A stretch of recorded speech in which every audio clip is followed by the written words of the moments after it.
Remercier le Seigneur. Je veux vraiment le bénir pour comment est-ce qu'il agit dans chacun de nous, dans la vie de chacun de nous, de comment est-ce qu'il se révèle et de comment est-ce que par ce travail merveilleux, il nous rapproche encore de lui, parce que sa parole dit, soyez des imitateurs de Christ. Il nous rapproche encore de lui parce que nous recherchons justement à être des imitateurs. Et qui dit imitateur de Christ dit se dépouiller encore de ces choses-là, de ces blessures du passé, se dépouiller de tout ce qui est attaché à la chair et de marcher selon l'esprit comme il est écrit dans Galates. Le témoignage que je veux apporter aujourd'hui, ça concerne effectivement le travail que nous avons eu le 2 janvier 2021. Je vais faire un petit résumé d'avant le 2 et après le 2 janvier. Avant le 2 janvier, j'étais comme le 2, j'avais témoigné concernant les frustrations. Et je disais donc, il peut arriver que la frustration ne soit pas, ne vienne pas forcément, comment dire, des autres personnes, non, ne viennent pas forcément des autres personnes, mais ça peut venir également de nous, en fait. Ça peut, voilà, je me souviens très bien, on parlait des frustrations volontaires et voilà. Et moi, j'ai dit, il peut arriver que les frustrations ne soient pas seulement volontaires, mais également involontaires, c'est-à-dire des personnes se comportent vis-à-vis de toi d'une façon inconsciente, en fait. Et toi, tu as une façon de voir les choses différemment et ça crée un choc en toi, sans que ces personnes ne se rendent compte, surtout sans que ce ne soit leur volonté. Et j'étais donc dans une situation un peu bizarre avec une de mes proches. Je veux dire quoi, une situation bizarre dans le sens d'accrochement, non. Pas parce que la personne avait fait quelque chose de conscient, m'avait consciemment blessée, mais parce que, parlant de ces petits gestes, j'avais été un peu mis à l'écart. Or, si justement, quand on dit quand tu embrasses quelqu'un, tu attends aussi également en fait, je ne dis même pas embrasser. Si tu prends quelqu'un pour ta sœur, tu attends aussi que non, ma personne va me prendre pour sa sœur. Il y a certains faits et gestes qui le prouvent, non? Or, ce n'était pas toujours ça. Surtout à distance, c'était pas toujours ça. Et déjà, la première action qui s'était posée avait créé ce petit, comment je vais dire ça? Ce chagrin en moi. C'était vraiment un chagrin. Je disais, non, mais comment ça se passe quand on est ensemble sur le même toit, tout se passe bien. Mais une fois, si on est séparés, tu ne m'appelles jamais, c'est toujours moi qui t'appelle. Tu ne me cherches pas, tu ne sais pas où j'habite et tout ça. Et ce qui fait en sorte qu'il y avait déjà cette disposition de cœur à avoir le chagrin. Donc, du coup, quand elle posait encore d'autres petites actions, ça ne faisait que s'accumuler. Et je ne lui disais pas en fait, je ne lui faisais pas la remarque. Donc, je disais non, je vais prier, ça va. Le Seigneur agira. Or, sauf que le temps est passé, un an est passé, et je me suis rendu compte que la chose ne s'améliorait pas. Et je commençais à devenir contaminée justement par ce chagrin-là. Contaminée dans le sens où commencer à faire ce dont je me plains. Si je me plains que la personne ne me cherche pas, je commençais à ne pas chercher la personne. Or, ce n'est pas là où le Seigneur m'attendait. Et quand on a fait le partage du 2 janvier, justement, j'ai senti là, je vous assure, cette nuit, ça a été vraiment une nuit difficile. Je veux dire, c'était encore un contact, je veux dire, un choc qui dit, voici, il y a problème, mais tu dois agir. Tu dois agir.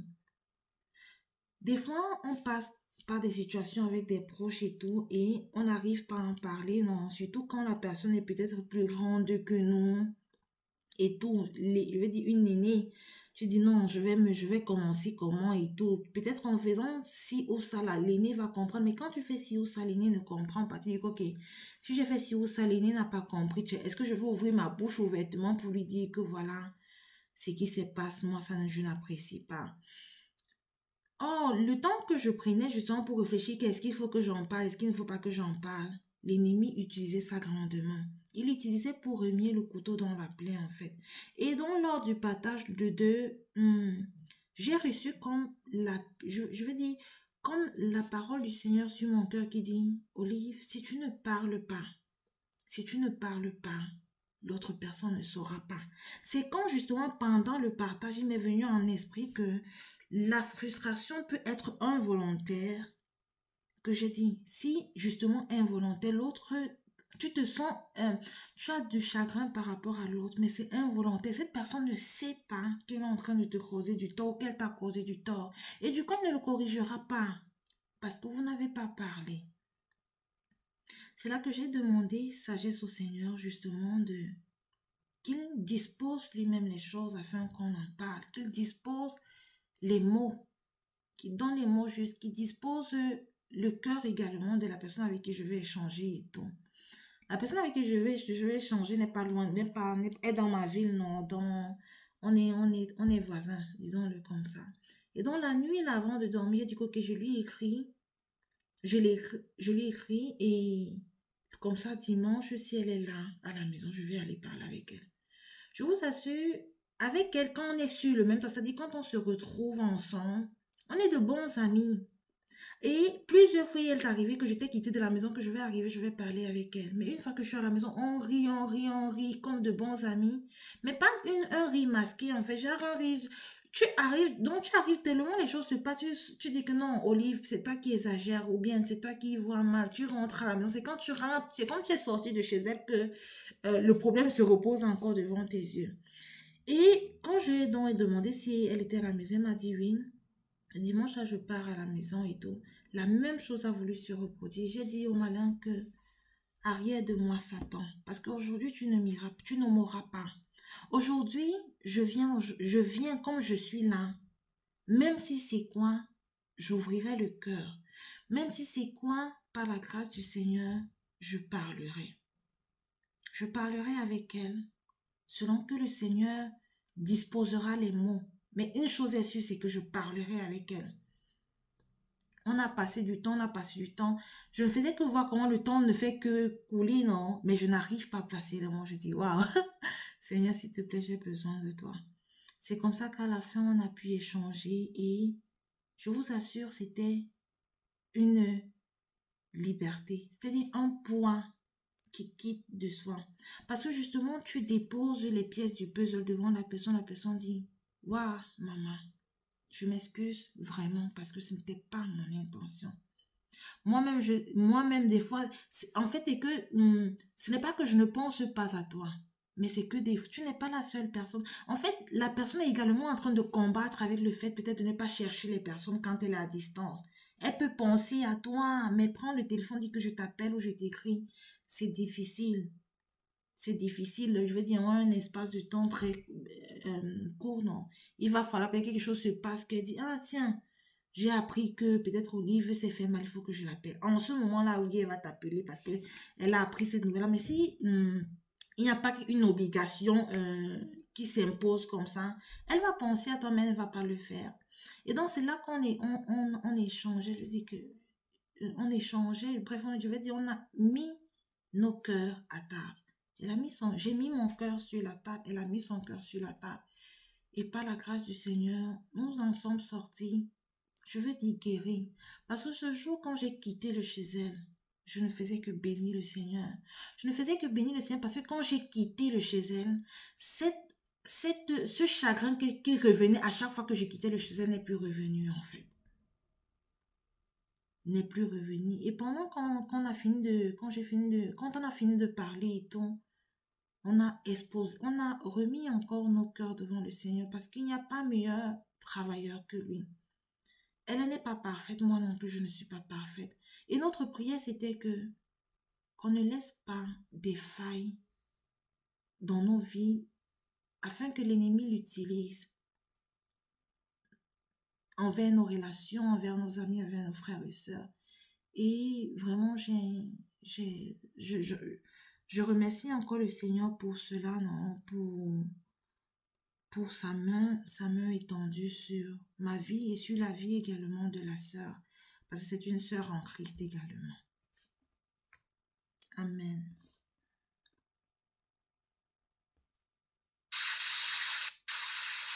Amen, amen.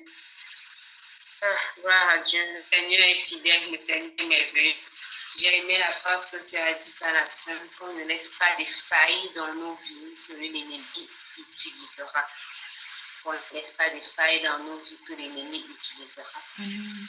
Vraiment, comme la Bible l'appelle malin, il est vraiment malin. Parfois, on a ouvert des failles, on a ouvert des portes, on a ouvert des issues.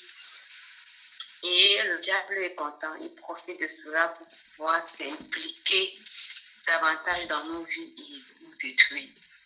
Ces petites failles-là, la dernière fois on a parlé de la peur. La peur. Ce témoignage que je vais faire ne me concerne pas de façon directe, mais ça concerne une patiente que j'ai reçue en consultation aujourd'hui. Elle est venue dans le dossier, elle est suivie déjà depuis plusieurs mois pour palpitations. Donc, quand je la reçois, quand je regarde le dossier, je ne l'avais jamais reçu en consultation. Donc, quand je fais le dossier, je vois qu'elle est sous des anxiolytiques. C'est une femme de 41 ans. 41 ans, oui. Elle prend des anxiolytiques et elle prend des trucs pour dormir et tout ça. Et elle m'expliquait que non, si elle ne prend pas des produits, elle ne peut pas dormir. Donc, quand elle est venue, elle dit non, elle vient que depuis une semaine, elle a des tremblements. Bon, je sais d'abord le comprendre son traitement parce qu'on avait mis palpitations, mais prendre des anxiolytiques, des trucs pareils. Elle le comprend son traitement. Elle me dit, docteur, mon problème est psychologique. Ah, ça m'a étonnée, je l'ai regardé. Il dit, ah bon, il dit, bébé, docteur, mon problème est psychologique. Elle m'a raconté sa vie, elle dit, je suis enseignante, je suis directrice d'école. J'ai été affectée, elle m'a donné le nom, parce que elle pensait que je connais un peu de billes, mais je ne connais pas. Donc, elle m'a donné là où elle était affectée, parce que j'étais affectée là-bas, mais j'ai demandé le regroupement familial pour me rapprocher de mon mari, le rapprochement du conjoint. J'ai demandé l'affectation pour la ville de Lomé. Donc, quand j'ai demandé l'affectation, ils m'ont plutôt affectée dans un village toujours. C'est-à-dire, on l'a pas vraiment rapproché de son mari, mais on l'a affectée ailleurs. Et elle me dit que là où elle était, ça n'a pas été facile et que c'est là où tous ces problèmes sont nés. Qu'il n'y avait pas de courant, il n'y avait pas de lumière, dormir seule à la maison avec les enfants et que quand c'était dans la rue, elle n'avait jamais vu un noir pareil. Elle a commencé à développer la peur. Tout le temps la peur qu'il peut avoir un problème, on peut les agresser, on peut... Je lui ai demandé, est-ce qu'on vous a agressé une fois? Non. Est-ce qu'il y a eu un souci? Elle dit non, mais dans une maison sans courant, pas de courant dans le village où elle était, rien du tout. Elle ne connaissait personne. Elle me dit que ça n'a pas été facile et que c'est là où tous ces problèmes sont nés. Je peux juste revenir avec le problème de la peur. Voilà, cette femme qui, depuis des années, actuellement, on l'a rapprochée à Lomé, mais elle a les séquelles de ça. Elle prend ces produits-là. Je lui ai dit, je ne te prescris pas de médicaments, mais je te prescris Jésus. Je ne te prescris pas de traitement. Je ne te montre rien pour des tremblements. Donc, quand tu dis que ton problème est psychologique et que tu es conscient de ton problème est psychologique, je te fais la prescription de Jésus. Je vais dire que les frustrations dans la vie, ça ne manque pas. Là. Mais il faut savoir déposer au pied de la croix du Seigneur Jésus-Christ. Il faut savoir que non, il y a un Dieu. Si tu veux porter tout sur ta tête, tu ne pourras pas tenir. Tu ne pourras pas. Mais si tu acceptes qu'il y a quelqu'un qui est au-dessus de moi, il y a quelqu'un qui peut faire ce que je ne peux pas, il y a quelqu'un qui peut agir là où je ne peux pas agir, tu sauras comment surmonter la situation. Il me dit, docteur, on a arrêté les médicaments dernièrement avec mon psychologue, mais dès qu'on a arrêté, tous les symptômes ont recommencé. C'est pour ça que je ne peux pas arrêter les produits. Je lui ai dit, Jésus peut te faire arrêter ces produits-là. Si tu te confies véritablement au Seigneur, tu pourras arrêter ces produits. Je lui ai dit, je ne te prescris pas, je lui ai fait aucune ordonnance aujourd'hui. Je ne te prescris aucun médicament.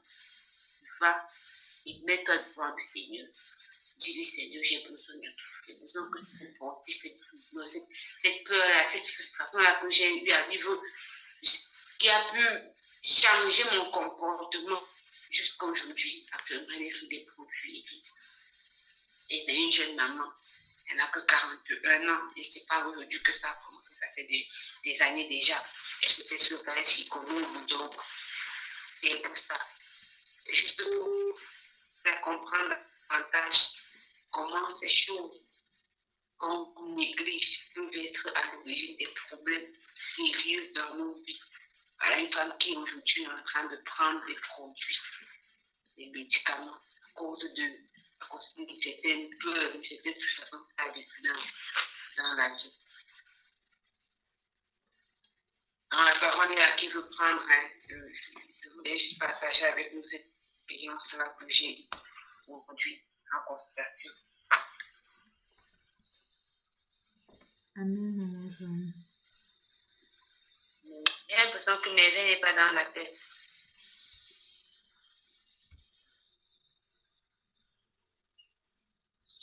Allô? Oui, en effet, je viens de l'ajouter. Ah, ça ne m'est pas dans le groupe.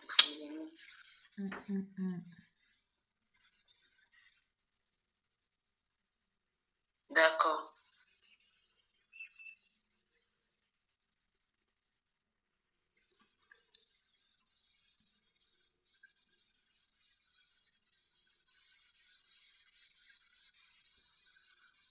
Allô? Oui, maman. Disais que la parole est à qui veut la prendre. Alors, je voulais juste ajouter un petit quelque chose par rapport au témoignage que j'ai fait, non? Que quand on a fini justement de se mettre, de se dépouiller, disons-le ainsi, chacune vis-à-vis de l'autre et tout, je ressentais comme dans le cœur, non seulement il faut prier pour toi, mais également prier pour la sœur, connaissant son combat en fait. Et je me suis dit, des fois, on a des relations avec des amis et tout, non? Je veux dire quoi? Prier pour le prochain. Prier pour le prochain, c'est important. C'est important même quand, par exemple, on a été frustré, on a été blessé par ce prochain-là.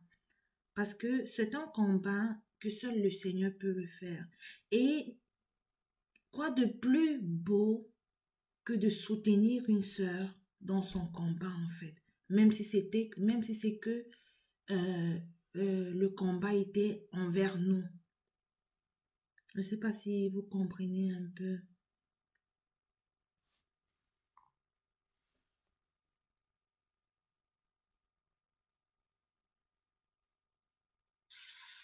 Oui, on t'écoute, maman. Il faut parler, on t'écoute. Maman, j'ai parlé jusqu'à j'ai chuté. Non, justement, en fait, c'est juste que je veux rester dans le cadre dans lequel nous étions, non, pour ne pas aller outre. Donc, on y va pas à pas, en fait. D'accord, oui, mais c'est important aussi la communion. Amen. La communion, c'est important de prier pour les autres parce que parfois, ces frustrations-là sont dues au fait que on pense que non, l'autre a fait ça parce qu'il voulait forcément faire ça. Il a fait ça parce que c'était son intention, c'était son objectif et tout. Pourtant, parfois, ce n'est pas le cas. C'est pas le cas. Maman Bonheur, maman Adèle, maman Grâce, par rapport à ce qu'on s'est dit la dernière fois, les sujets de prière et tout, est-ce qu'il y a des témoignages?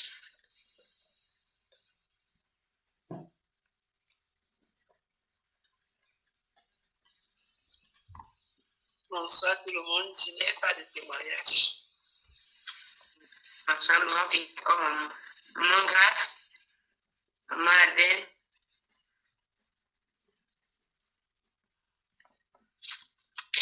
Alors, oui, ma soeur.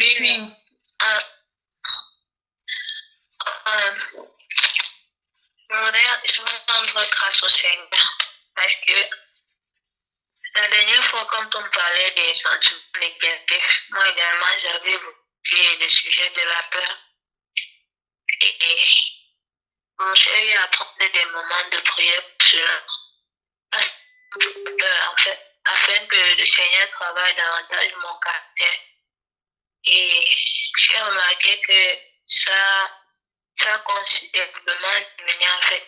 Bon, je ne peux pas dire que c'est vraiment parti, mais il y a une amélioration par rapport à avant. Donc, je rends grâce au Seigneur.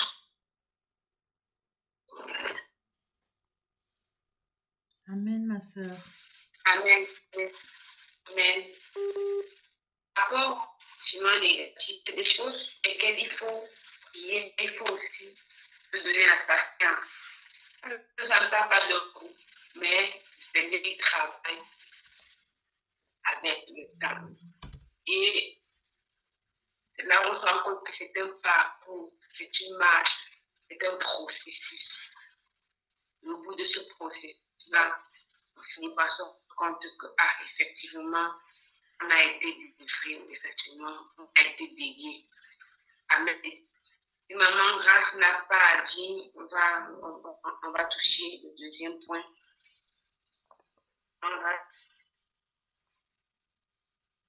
Amen, amen. Amen. Alors, moi, ce que je voulais aussi ajouter, c'était par rapport à la rancune, en fait. Oui. Et donc, le Seigneur m'aide beaucoup déjà. Et même lorsqu'on est encore soulevé ces points-là, donc j'avais beaucoup prié pour que le Seigneur aide toujours. Parce que deux fois, c'est un jour à l'autre, ça peut être bon et l'autre jour, je retombe en fait. Donc je disais au Seigneur de vraiment m'aider à ce que ça soit, comment je vais dire, automatique quoi. Pour que je ne sois pas toujours dans la rancune en fait. Et donc par la grâce du Seigneur, juste pendant le mois de janvier, j'ai eu une confrontation, je veux dire, avec un bien-aimé aussi, qui est dans le corps du Christ. Et sauf que, suite à cet incident, moi, je m'étais dit que j'étais pas en tort, en fait. Et donc, j'étais en train de faire une rétrospection. Je me disais, mais pourquoi est-ce que le bien-aimé, il s'est mal comporté au point où vraiment il a agi par la chair?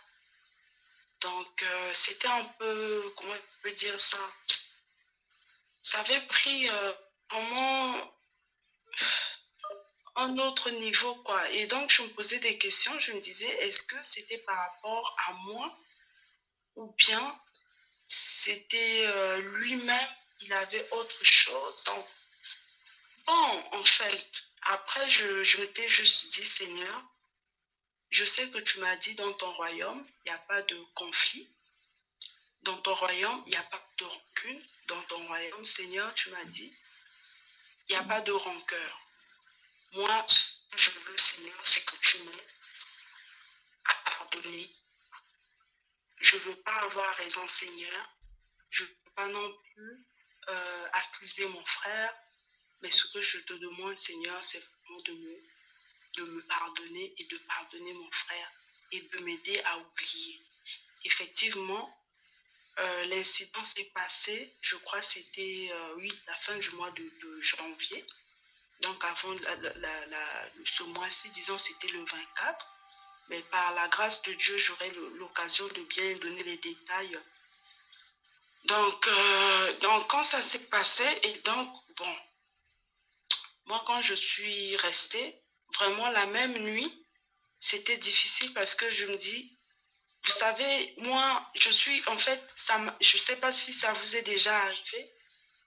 J'aime pas avoir les problèmes dans le sens où quand j'ai un problème, effectivement, ça fait naître ce côté-là pour oublier, là, du mal à oublier. Et donc, ce que je demande au Seigneur, c'est que voilà, oui, en fait, je dis, Seigneur, aide-moi parce que je ne veux pas rencontrer un souci. Donc, j'essaie vraiment je me base sur ce point-là. Mais deux fois, ça ne dépend pas de nous. Et donc, là, quand ça s'était arrivé, et donc j'ai prié, j'ai dit au Seigneur, Père éternel, aide-moi aide-moi vraiment. J'ai fait une prière. Et par la grâce de Dieu, vraiment, j'ai senti que j'avais la paix. Amen. J'avais la paix. Et vraiment, c'est pas parce que je veux juste faire bouger mes lèvres. Pour vous dire, bien-aimés, vraiment, j'ai ressenti, j'ai pas ressenti un fardeau sur moi. J'ai tout de suite oublié et j'ai tout de suite pardonné. Et j'ai pas, c'est comme si pour moi, c'était une expérience en fait. J'ai expérimenté quelque chose et aussi Dieu, dans ce qui s'était passé, Dieu m'a mis à cœur, en fait, il faut que dorénavant, que j'ai à, comment je vais dire, ce cœur-là, en fait, de prendre, même quand tu as raison, tu supportes, en fait. C'est vraiment ce que j'ai appris de la part du Seigneur. C'est tout récemment. Hein. Et donc, voilà ce que je peux vous témoigner. Et je disais, j'étais en train, quand le Seigneur m'a, j'ai reçu le vide, le fait que je n'avais pas de rancune, tout ça. Et donc, le Seigneur, ce que je ressentais, c'est que le Seigneur me disait, voilà ce que moi, j'étais en train de réaliser que Dieu, son cœur saigne en fait. Que nous, on ne supporte pas une petite chose. Mais combien de fois le Seigneur supporte nos iniquités? Il supporte nos temps, les moments où on ne le connaissait pas en fait, la patience qu'il a. Et donc c'est là que je réalisais aussi que c'est important d'oublier, de ne pas garder rancune. Et ça sert à rien aussi comment je vais dire, de porter ce fardeau de rancune parce que, un, tu perds le temps. Deux, le temps de penser à autre chose, des choses qui vont guérir ton âme, ou encore qui va t'aider à te rapprocher davantage du Seigneur. Tu perds ton temps, tu mets des blocages. Et comme la sœur Jeanne disait, il y a des esprits qui viennent en fait se mettre dans ces choses-là. Donc moi vraiment, pour vous dire, je rends grâce au Seigneur. Amen. Je rends grâce au Seigneur parce que dans mon cœur, je suis en paix. Et donc, oui, c'est vraiment ça que je pouvais témoigner. Vraiment, j'ai plus ce fardeau de rancune. J'ai plus ce fardeau de rancune. Peut-être pas avec le bien-aimé, mais je me dis, Seigneur, vraiment, j'aimerais que ça soit comme ça. J'aimerais que ça soit comme ça. Je sais qu'il y aura toujours des moments où ça pourra arriver. Un souci, une incompréhension, peu importe, dans n'importe quel sens. Mais vraiment, je demande à ce que je sois vigilante et que je me rappelle de ma demande que j'avais adressée au Seigneur afin que je sois toujours déchargée de ce fardeau aussi. Parce qu'il y a aussi nous aussi, des fois, on oublie. On avait demandé à Dieu de nous décharger d'un truc. Et quand il y a peut-être le problème se passe, ou bien pendant l'épreuve, ou bien on oublie en fait. Oui, parce qu'on a ce corps de chair aussi deux fois. Mais c'est bien quand le Seigneur aussi vient et nous fait, hein, il nous alerte pour dire, attention, grâce, tu m'avais dit ci. Donc, n'oublie pas. Et là, tu reviens sur tes pas, tu dis, ah merci Seigneur, je peux agir comme j'étais avant. Et donc, je dois respecter aussi ma promesse envers toi, Seigneur. Et tu reviens comment je vais dire, tu n'agis pas, je veux dire, en fait, selon la chair. Tu te rappelles, en fait. Et moi, c'est vraiment sur la rue. Donc, pour vous dire, je suis apaisée et je rends grâce au Seigneur. De moi-même, je ne pourrais pas. De moi-même, je ne pourrais pas. Donc, oui, il y a ça. Et puis aussi, il y a le fait que le frère avec qui j'étais ensemble, parce qu'on a vécu beaucoup de choses, on avait déjà beaucoup de problèmes. Avant même que je parte de la maison où j'étais, le frère Régis. Et donc, bon, aussi le Seigneur me disait, ben, il faut que tu me pardonnes aussi. Parce que toi aussi, tu n'étais pas parfaite sur certains points. Et ça, c'était juste pendant le mois de janvier. Et donc, oui, je crois que c'était début janvier, quasiment, effectivement, quand on avait aussi échangé sur ces points négatifs. Et donc, je rends grâce au Seigneur parce que même lui, je l'ai pardonné. En fait, j'ai pris ce fardeau parce que moi, j'avais un fardeau dans le sens de la rancune et je disais, mais je suis restée avec lui, finalement, il va se mettre avec quelqu'un d'autre. Et moi, tout ce temps que je suis restée avec, c'était, tu vois, et je me disais, c'était une perte de temps et il a profité de moi. Pour moi, c'était resté à cœur. Je disais, mais non, ça ne peut pas se faire, c'est méchant. Mais là, aussi, Dieu m'a déchargé sur ce point-là. Et ce que le Seigneur m'apprenait, c'était oui. En fait, ce que j'ai compris, c'est que oui, il fallait que je me décharge de cette rancune envers le frère. Et il fallait pas que j'oblige au Seigneur non plus à lui de faire ce que moi je voulais. Plutôt regarder la direction du Seigneur. Donc c'est vraiment la rancune. La rancune et le mal à oublier. Et c'est ça que Dieu a déchargé vraiment grâce au Seigneur par rapport au point qu'on avait soulevé. Amen. Amen. Amen. Amen. Maintenant, par rapport avant de parler, je me suis rappelé un témoignage aussi pour ma part le mois de janvier. Naturellement, ça c'est un comportement que j'ai de façon naturelle. En fait, je veux dire quoi? Il y a des comportements que nous avons de façon naturelle que Dieu nous a donné, certaines dispositions que Dieu nous a données dès le départ pour l'œuvre à laquelle il nous appelle. Mais quand l'ennemi se rend compte qu'on a ça, lui, il détourne cela pour dans le sens de la destruction. Quand je vais expliquer, vous allez mieux comprendre. Personnellement, je suis quelqu'un que je suis trop affectée par les choses que les gens m'offrent. C'est une disposition naturelle que Dieu m'a donnée. En fait, je suis trop affectée par les choses qui m'entourent. Donc, si un bien-aimé passe par les moments difficiles, ça m'affecte. Si quelqu'un me tire confiance à une personne et qu'elle me brise, qu'elle me trahit, ça m'affecte. Donc, je suis très affectée par les choses qui m'entourent souvent. Je pardonne vite. Je laisse vite tomber. Je me laisse trop affecter. Et l'ennemi, en sachant que c'est comme ça, que cette disposition naturelle que Dieu m'a donnée, a utilisé ça pendant quelques années pour me détruire. Parce qu'il fait ranger à ce que les gens qui sont autour de moi sont des gens qui vont me faire vraiment du mal. Genre, que tu as mal, tu sens que ton cœur a mal. Tu te demandes, mais pourquoi telle personne peut me faire ça? Donc je m'assois dans ma chambre, je me pose des questions, mais pourquoi telle personne peut me faire ça? Qu'est-ce que j'ai fait de mal à cette personne-là? Qu'est-ce que je passe le temps à me remettre en question à longueur de journée? Et ça fait que je suis frustrée. Je suis frustrée et je n'arrive plus vraiment à...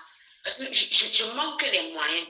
Du coup, j'arrive plus à accepter d'autres personnes dans ma vie parce que j'ai peur que ces personnes, ils vont venir encore avec ce même comportement parce que j'ai fait confiance à une personne, elle est venue, elle m'a menti, elle m'a trahi, elle m'a fait ci, elle m'a fait là.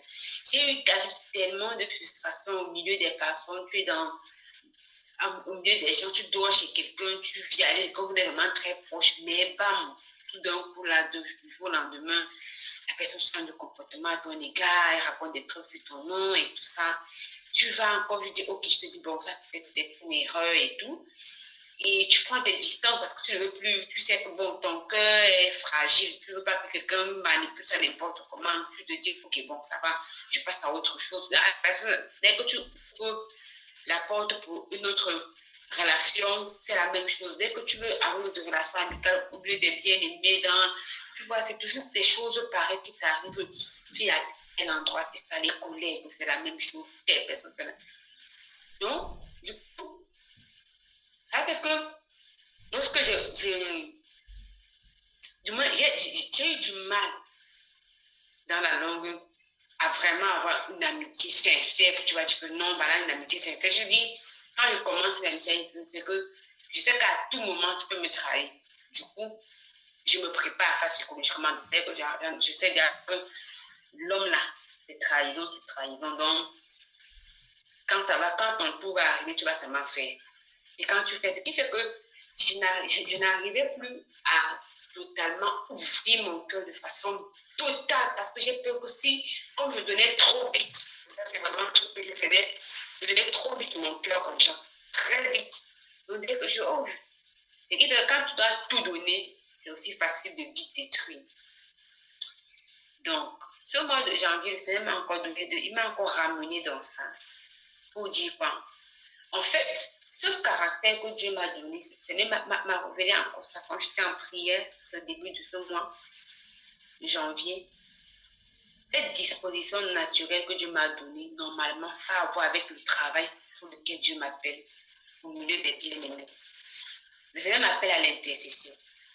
Or, pour intercéder pour quelqu'un de façon efficace, il faut que tu ressentes son problème comme si c'était le tien. C'est-à-dire que si la sœur Merveille me dit, oh maman Jeanne, j'ai mal au pied. Que pendant que je suis en train de prier pour que le Seigneur guérisse la sœur Merveille, que je sens vraiment que si c'était moi qui avais mal au pied, je ne pourrais pas marcher, je ne pourrais pas aller faire, je ne pourrais pas aller faire ça, je ne pourrais pas aller au service. Donc, je prends le problème de la sœur comme le mien et j'intercède par rapport à ça. Si telle personne m'appelle que, oh vraiment, j'ai tel souci, je traverse telle période difficile, j'ai un problème d'argent, je vais dire, non, ma sœur, prie pour moi. Ou bien j'ai eu un problème au niveau de... C'est que quand je prie pour la personne, je prends la personne comme moi. Donc, je prie avec la même intensité que si c'était moi-même qui traversais cette période, cette difficulté, ce problème-là. Et c'est ça. En fait, le diable, sachant que non, voilà le cas auquel le Seigneur t'a appelé, il prend ça et il met plutôt frustration sur frustration dessus. Frustration sur frustration dessus. Finalement, tu n'arrives plus à intercéder efficacement parce que le cœur est frustré. Tu n'arrives même plus à avoir des relations dignes. Tu n'arrives plus à accepter le problème de l'autre comme étant pour toi parce que tu as tellement eu à ouvrir ton cœur aux gens au point où l'ennemi en a utilisé pour abuser. On a pris un programme de prière avec mon époux au début du mois. Et c'est dans la fin de ce programme de prière, on avait déjà fini le programme. Donc, c'était 2 jours après, quand je me suis levée, j'étais en train d'intercéder dans ma chambre où je priais, que le Seigneur m'a ramené encore. Il m'a dit, voilà. J'ai compris vraiment, le Seigneur m'a vraiment parlé par rapport à ça. C'est une disposition naturelle. C'est-à-dire que quand quelqu'un me pose un problème, parfois c'est même juste dans une conversation, je prends déjà la chose comme étant mienne. Et c'est ça qui me donne la force pour me lever et prier, pour me lever et tester pour un problème que tu m'as posé simplement comme ça. Peut-être pas parce que tu veux forcément que je prie. Mais parfois je m'assois, je me dis, oh, telle soeur traverse des moments difficiles dans son mariage. Voilà, son mari n'est pas enfant de Dieu. Voilà. Quand je me lève pour intercéder, c'est vraiment que si c'était moi à sa place, voilà, ça frustre, ça fait ceci, telle personne. Donc, c'était juste pour dire, parfois il y a des dispositions naturelles que Dieu nous a données, mais le diable utilise cela, ces sentiments-là, que Dieu nous a mis, qui sont des sentiments à la base positifs, mais que le diable sent capable de ça pour pouvoir nous détourner de l'œuvre à laquelle le Seigneur nous a appelés. Et c'est très important. Donc, quand le Seigneur m'a vraiment ramené d'abord, j'étais waouh, j'ai dit waouh, Seigneur. Je savais que voilà, c'est quelque chose, mais je n'avais pas encore pris la chose de cette façon, que le diable a détourné ça. Je n'avais pas encore pris ça de cette façon, mais j'étais en prière et puis bam, le Seigneur me dit, voilà comment le diable a détourné cette façon, parce qu'il y avait eu un problème qu'on m'avait posé. C'était 2 problèmes qui concernaient 2 couples qui m'avaient posé. Donc pendant que j'étais en train d'intercéder pour eux, j'étais en train de prier, c'est là où le Seigneur m'a dit, voilà. Donc, cette disposition naturelle que je t'ai donnée, je t'appelle à intercéder, à prier, c'est ça le diable utilise et détourne. Ce qui fait qu'à un moment, on se rend compte que non, tu ne pries plus avec autant de ferveur que tu pouvais prier en tant qu'enfant de Dieu, quelqu'un qui va intercéder pour les uns et les autres. Parce que tu as toute l'impression, il y a les frustrations, il y a ces situations. Tu n'as plus à faire vraiment l'œuvre de Dieu comme le Seigneur t'appelle à le faire. Donc, c'était pour partager un peu avec nous, parce que quand la sœur Grâce parlait, je me suis rappelé que j'ai vécu ça aussi pendant ce début de mois de janvier. Amen. D'accord, on va évoluer, on va rapidement parler des sentiments positifs. On ne va pas parler de tous, on va toucher les 2 principaux que j'ai notés, l'amour et puis le pardon. On va parler des deux principaux et on va prier pour éviter qu'on finisse aussi trop tard. Avant d'y aller, j'aimerais que quelqu'un ouvre Philippiens. Quelqu'un lise Philippiens chapitre 2, verset 5. Philippiens chapitre 2, verset 5.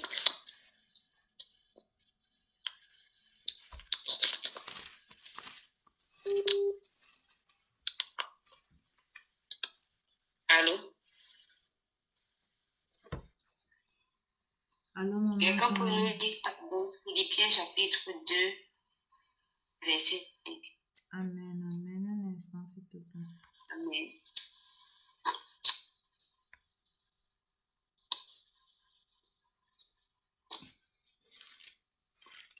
Philippiens 2.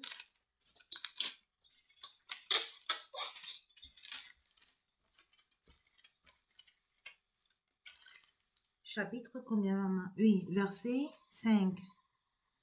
Ok, amen. Il est écrit, Amen. ayez en vous les sentiments qui étaient en Jésus-Christ.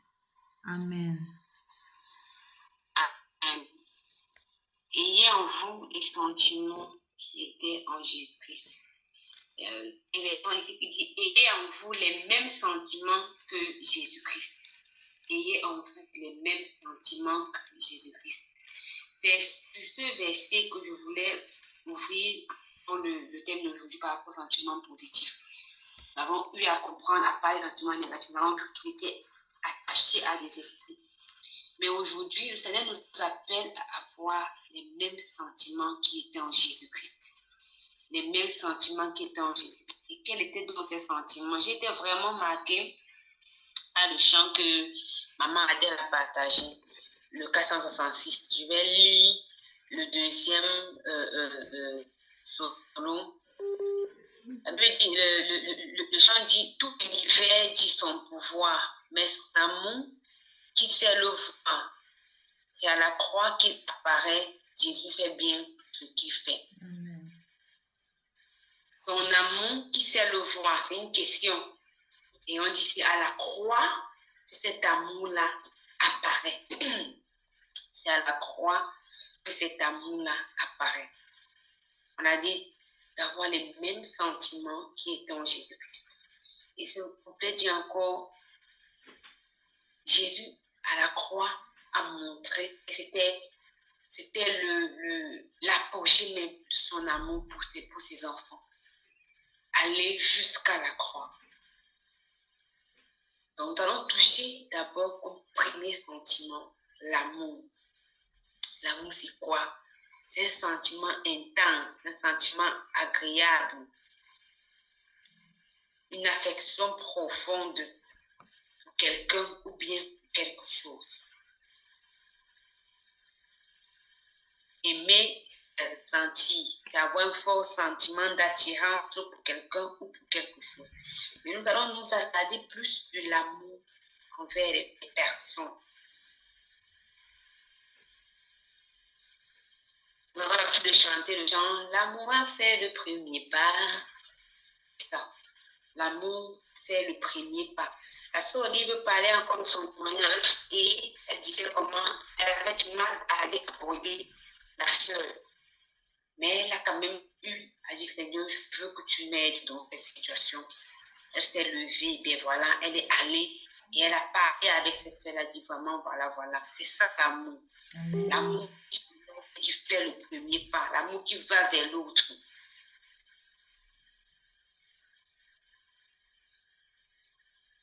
Lorsqu'on veut comprendre davantage l'amour, on doit comprendre celui même qui a institué l'amour.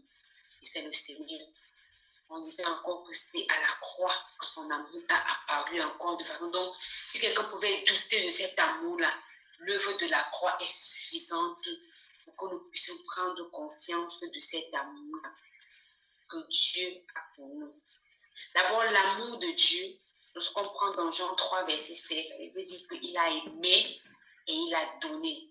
Car Dieu a tant aimé le monde qu'il a envoyé son Fils Jésus-Christ mourir à la croix pour nous, afin que quiconque croit en lui ne périsse pas, mais qui ait la vie éternelle. Amen. Et lorsque nous parcourons la Bible, nous allons nous rendre compte que par amour pour son peuple, Dieu a eu à prendre beaucoup de décisions. Amour pour son peuple, Dieu a pris beaucoup de décisions. Voilà, l'amour qui empêché même que Dieu dit, à cause de toi, Abraham, je ne vais pas détruire Sodome et Gomorrhe. À cause de toi, si je trouvais tel nombre de justes. Donc, l'amour est capable d'empêcher la destruction de quelque chose. L'amour pardonne. Parce que tu aimes quelqu'un, voilà, même si tu as fait quoi, tu te dis, je mets de côté. Et on a l'habitude de lire le texte de 1 Corinthiens chapitre 13 qui décrit bien comment l'amour doit être. Oh, l'amour n'envie pas, l'amour n'est pas jaloux, l'amour ne soupçonne point, il ne porte pas l'autre en mal, il n'est pas jaloux, l'amour ne périt jamais. L'amour de Dieu pour nous, c'est à cause de l'amour que le Seigneur a pour nous, que nous sommes en vie, que nous pouvons surmonter les attaques, que nous pouvons être ce que nous sommes aujourd'hui. C'est parce que Dieu, lui, il nous a aimés le premier. Dieu nous a aimés le premier. Il nous guide à cause de son amour. Il nous conduit à cause de son amour. Et on ne peut pas aimer, si en nous, on ne porte pas l'amour. On ne porte pas la personne même qui est amour. Il n'est pas possible de donner ce qu'on n'a pas. Il n'est pas possible de donner ce qu'on n'a pas. Dieu est amour, Christ est amour. Et je rends grâce à Dieu parce que c'est aux enfants de Dieu que nous sommes en train de parler. Ça veut dire que chacun de nous porte en lui le Seigneur.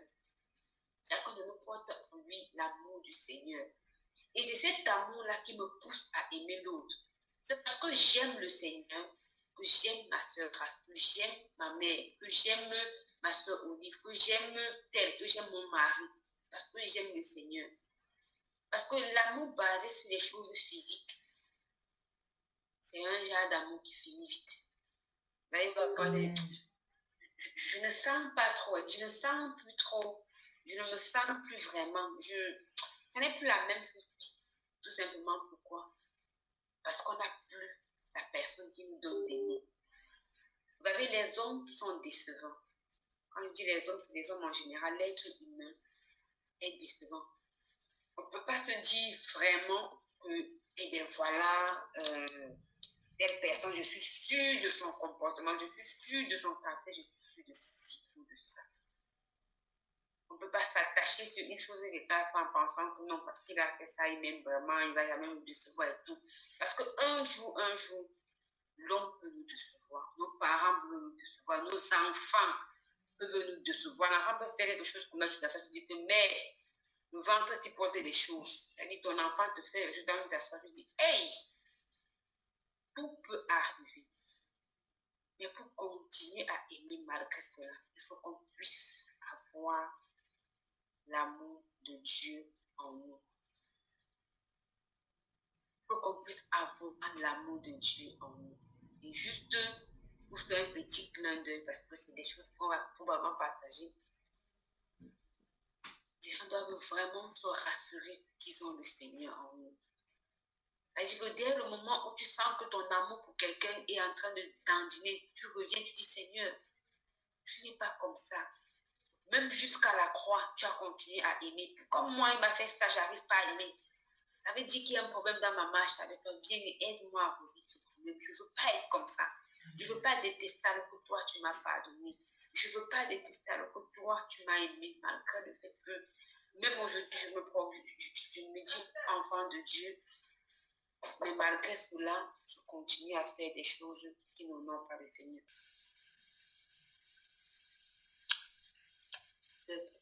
La Bible nous déclare que aimer Dieu, c'est quoi? C'est pratiquer ses commandements. Ce qu'on dit dans Jean, chapitre 14, chapitre 15, la Bible revient dessus longuement.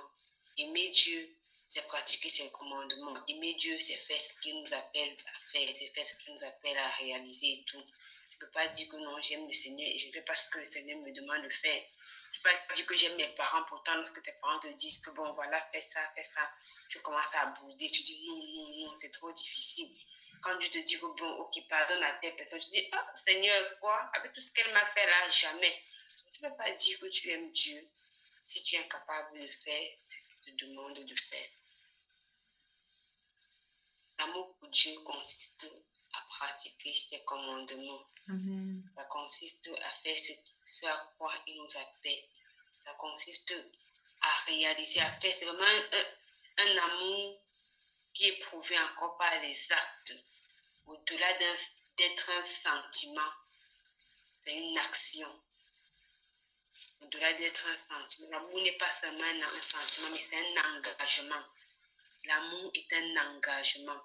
Je m'engage à aimer le Seigneur. Je m'engage à servir le Seigneur. Je m'engage à me conduire, à me comporter comme le Seigneur attend. Je m'engage à aimer mon prochain. Je m'engage à faire ça, Je n'attends rien en retour, mais je le fais de façon naturelle. Parce que oui, l'amour, ce n'est pas seulement un sentiment. Les sentiments passent. Mais quand tu as pris un engagement, comme les gens disent souvent que devant Dieu, je dis aujourd'hui que je crois que voilà, ils se soient engagés.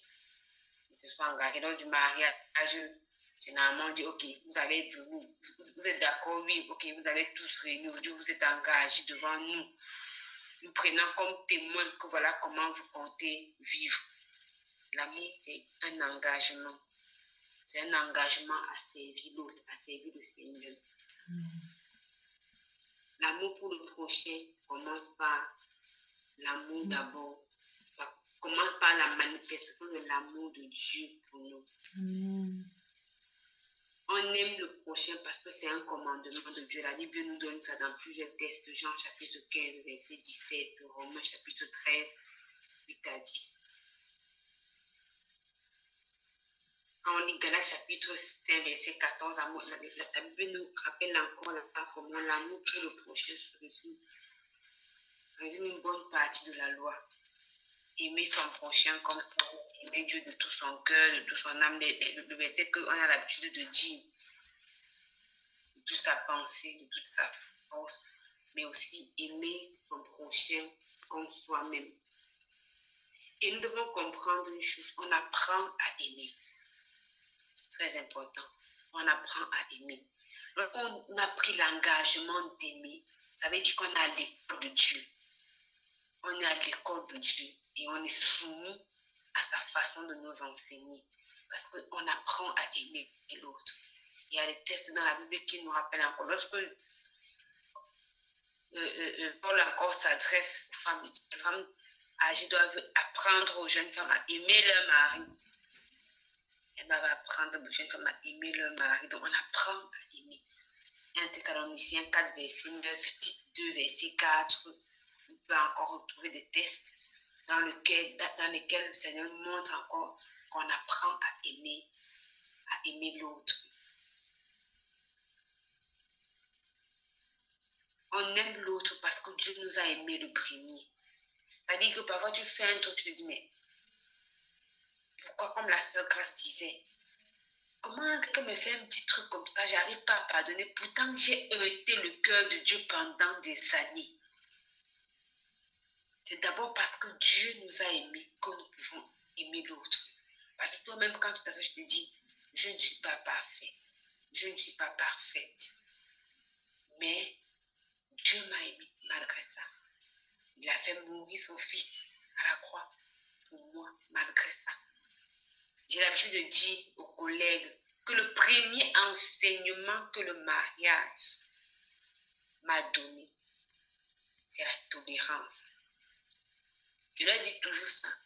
Parce que dès que tu comprends que tu n'es pas parfait et qu'un monsieur a accepté que dans ton imperfection, tu viens te coucher dans sa maison, mais tu te demandes, mais pourquoi moi je ne peux pas tolérer l'autre malgré ses défauts aussi?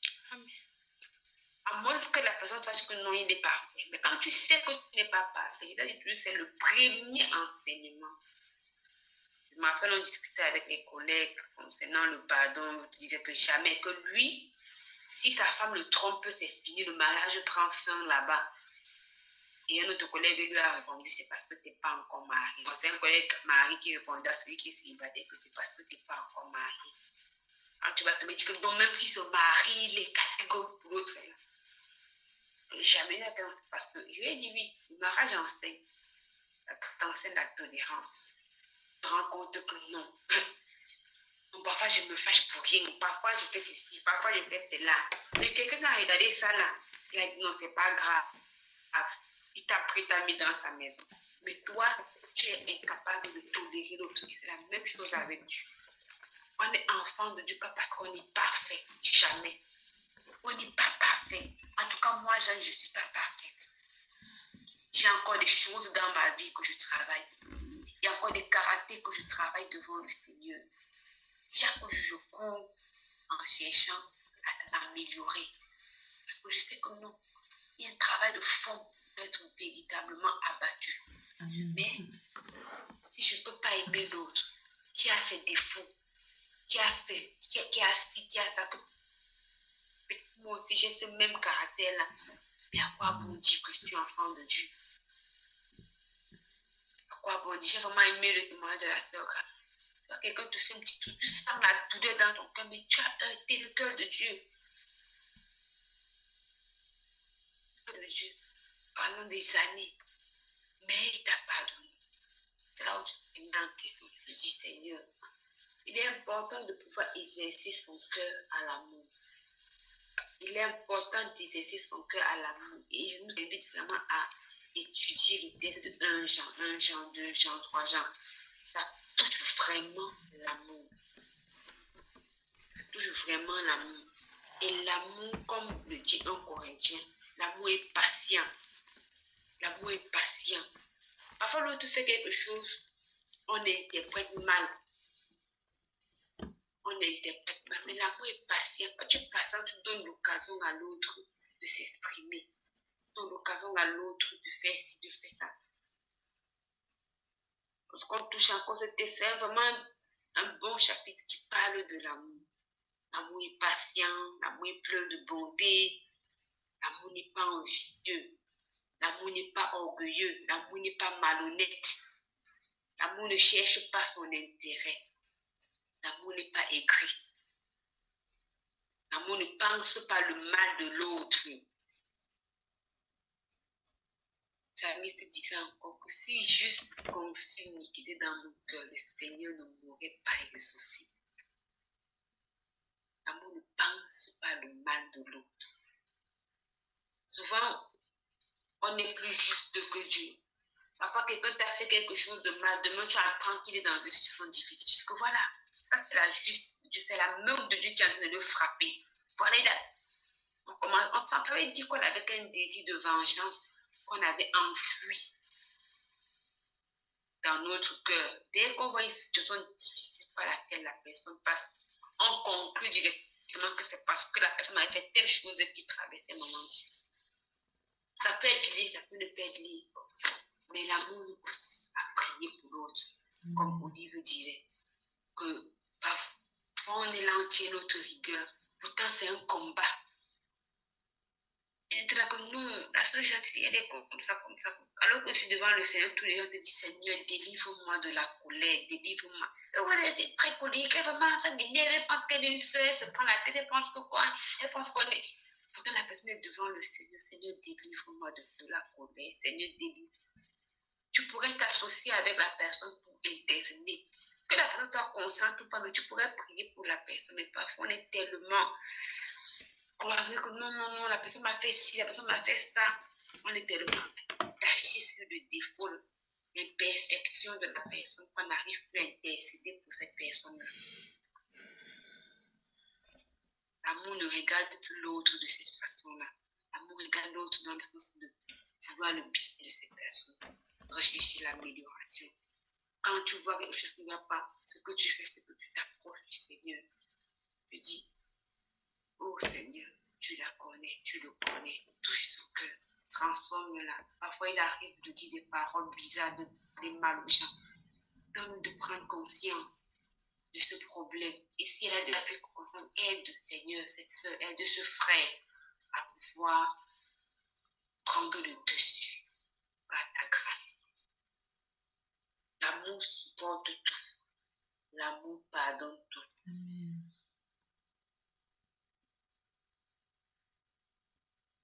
L'amour pour un enfant de Dieu, c'est un commandement.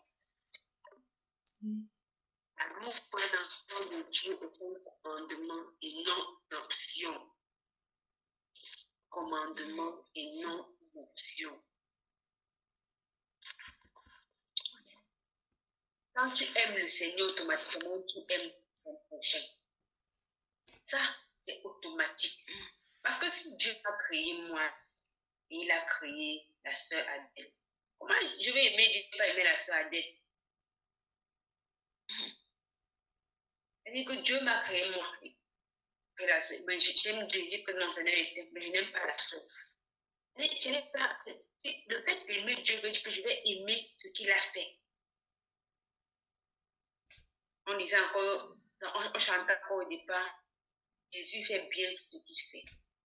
Jésus fait bien ce qu'il fait. On aime une personne, qu'elle soit pécheresse ou pas, mais on n'aime pas le péché.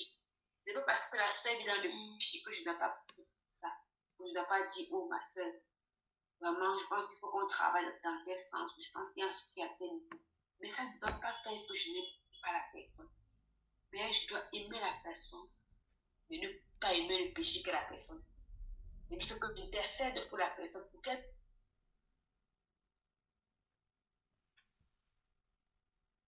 la tâche. Ok, maman, tu peux faire un commentaire.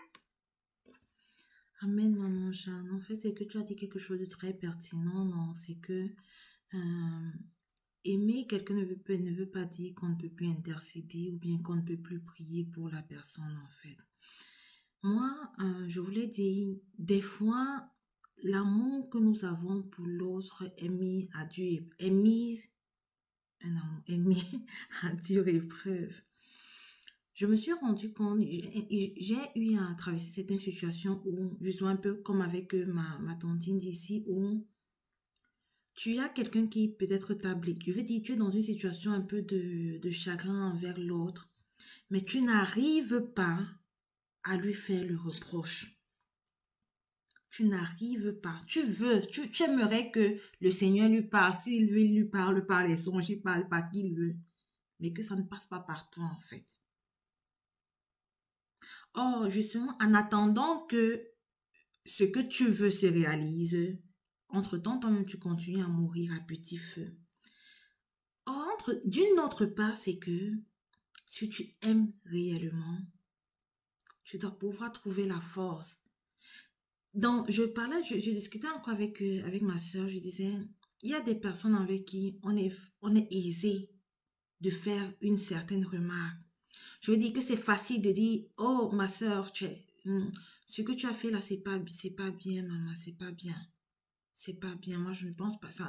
Ce n'est pas plaisant au Seigneur. Que ce soit que la personne ait fait envers toi ou envers d'autres personnes. Bref, si tu as vu ton frère afficher ou ta soeur afficher un certain comportement, envers certains frères ou sœurs, par exemple dans mon cas, j'arrive à le dire facilement, sans réfléchir à 50 fois en fait. Dans le sens, pas quand je dis sans réfléchir à 50 fois, c'est que oui, je vais toujours prier le Seigneur de me donner la sagesse, mais il n'y a pas la difficulté à ouvrir la bouche. Oh, il y a certains cas, certaines relations où c'est dur. Tu as même déjà dit que, ok, mon frère, ou bien, ok, ma soeur, on va parler. Mais c'est dur. C'est dur, pas parce que tu as peur que la personne appréhende, non, c'est que tu n'arrives pas. Et c'est là, alors, où il faut aller puiser dans l'amour.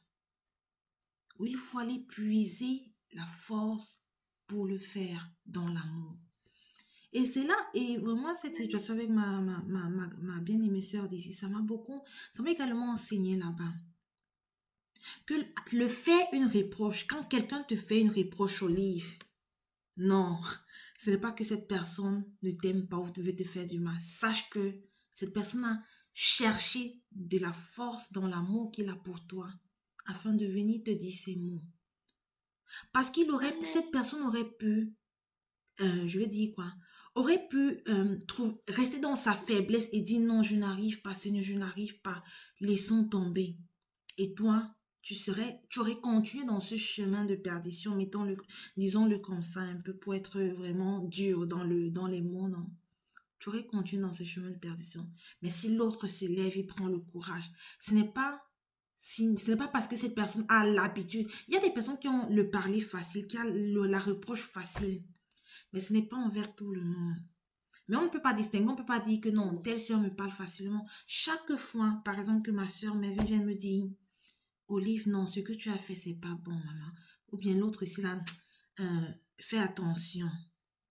Je lui dis que le Seigneur te bénisse. Cette phrase que je lui dis, ce n'est pas un slogan. C'est parce que je sais qu'elle a dû puiser dans l'amour qu'elle a pour moi, la force. Elle a dû demander au Seigneur, papa, je veux aller vers elle. Donne-moi la force, s'il te plaît. Donne-moi la force. Des fois, ce n'est pas facile de faire le reproche. Des fois, ce n'est pas facile.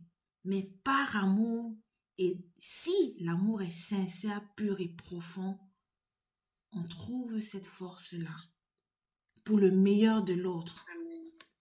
Amen, maman. Amen. Amen. Je me rappelle quelque chose qui s'est passé ici pendant les examens. Quand on parlait des examens, on étudiait avec les collègues. Il y avait une collègue, elle a dit, elle vient, peut-être vous avez programmé de travailler à 13h. 13h, vous arrivez, les gens sont en retard. Il n'y a pas des gens. Nous sommes deux collègues qui sont souvent trop stricts sur le temps. Donc, quand on dit 13h, là, vraiment, 12h50, elle demande déjà, on attend les autres. On est là, on attend. Parfois, on est obligé de commencer les 13h30, 13h45, 14h à travailler. Elle va se pointer peut-être à 15h, 15h30. Elle arrive. Ah, vous avez fait quoi? On dit, ah, parce que c'est ce qu'on a fait. Ah bon? Donc, tout ce temps, c'est ce que vous avez fait. C'est-à-dire que tu t'assois comme ça, tu avales la famille. Non seulement on a commencé tard parce qu'on vous attendait, tu viens en retard et tu simplifies ce qu'on a fait. Ok. C'est-à-dire, j'ai compris que non, ça doit être le stress de la veille des examens qui est en train de troubler cette collègue-là. Elle dit, ok, je vais lui faire la remarque. Mais comme je sais qu'on est dans la période de stress, il faut que je cherche la stratégie. Un autre jour, elle a fait peut-être ça 3 ou 4 fois. Elle a fait ça quand même. Elle a fait ça. J'ai dit, ok, j'ai laissé tomber. Un autre jour, elle a encore fait. Un autre jour, on était en train de parler d'autres choses, carrément d'autres choses. Après, j'ai dit vraiment le stress des examens, ça trouble les gens. Hein. Et je t'ai dit, ma soeur, le stress là, vraiment, directement, j'ai introduit. J'ai dit, toi-même, parfois, tu parles comme ça pendant qu'on travaille. Elle, tu sais que nous, on est stressés. Tu lui demander. Elle dit, arrête, tu croyais, tu viens.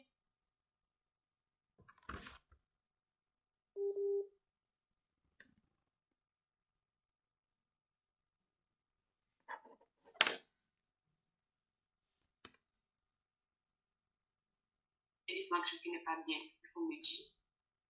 Elle aimerait venir me trouver. Les gens préfèrent rester chez eux que de venir rendre les autres, rester chez eux, lire et venir à l'heure, ils sont sûrs que tout le monde est là. Donc, maintenant, nous qui venons au début, ça nous perd le temps parce que nous, on n'est pas. Moi, je n'arrive pas à venir en retard. Même si je fais l'effort, je n'arrive pas. Je dis non, je dis à moi, c'est faire comme l'autre. Mais je n'arrive pas. Donc, je serai toujours à l'heure. L'autre aussi, c'est comme ça. On tombe nombreux, nous sommes 9. Donc, quand on arrive à 2, on se dit, on n'a même pas encore atteint la moitié. Comment on va travailler à 2? Donc, quand on s'assoit, on attend les autres. Tu vas voir, on va s'asseoir 1 heure de temps. Et 1 heure là, tu le fais bien parce que tu es là, on est dans la tête que c'était, je suis venu travailler avec les autres.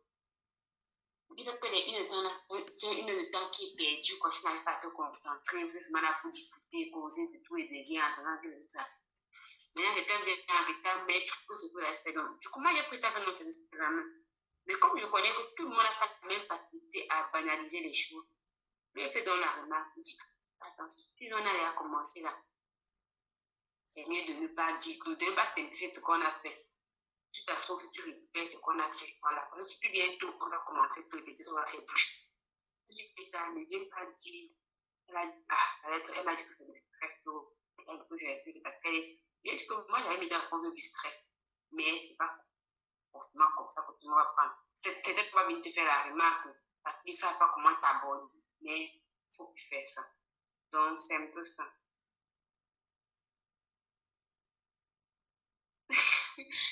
Moi, on me dit que tu m'entends plus. Non, maman, ta connexion s'était arrêtée, non, pendant que tu racontais l'histoire, mais après, c'est revenu. Donc, il y a eu juste quelques secondes de coupé, là. Ah, d'accord, ok, d'accord. Donc, on y va rapidement. Hein? Donc, d'accord. Ce qui fait donc, concernant l'amour, lorsqu'on manque dans l'amour, ça engendre tout ce qu'on a vu la dernière fois. La frustration, le rejet, tout ça. Le manque d'amour cause toutes ces choses-là. Parce que lorsque tu es frustré, donc tous les sentiments négatifs peuvent être causés par le manque d'amour.